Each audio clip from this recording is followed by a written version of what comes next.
वफादार बंदर और तदबीर वाला किसान। बहुत समय पहले की बात है। एक छोटे से गांव में हरिराम नाम का एक गरीब किसान रहता था। उसके पास जमीन तो थोड़ी थी, लेकिन मेहनती था। उसके जीवन में बस एक ही खास चीज थी, उसका पालतू बंदर, जिसका नाम था बुद्धि।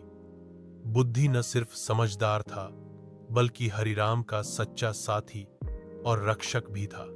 हरिराम का दिन खेतों में काम करते हुए बीतता और बुद्धि उसके साथ साथ चलता, फल तोड़ता, पानी लाता और उसकी थकान में उसका मन बहलाता। एक दिन की बात है, हरिराम खेतों में काम कर रहा था।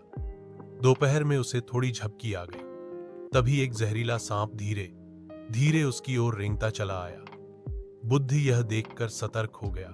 वह झाड़ी के पीछे से चुपचाप निकला और अपनी पूंछ से एक मोटी लकड़ी उठाकर सांप पर वार कर दिया। सांप तो मर गया, लेकिन हरिराम की नींद खुल गई। उसने बुद्धि को लकड़ी से हमला करते देखा और पास मरा हुआ सांप पड़ा देखा। वह सब समझ गया और अपने वफादार साथी को गले से लगा लिया। फिर एक चमत्कार हुआ। अगले दिन राजा के मंत्री गांव में आए और घोषणा की कि जो भी जमीन बंजर को उपजाऊ बना सकता है, उसे इनाम मिलेगा। हरिराम ने सोचा, मेरे खेत भी तो कभी बंजर ही थे, अब देखो कैसे फसल लहलहा रही है।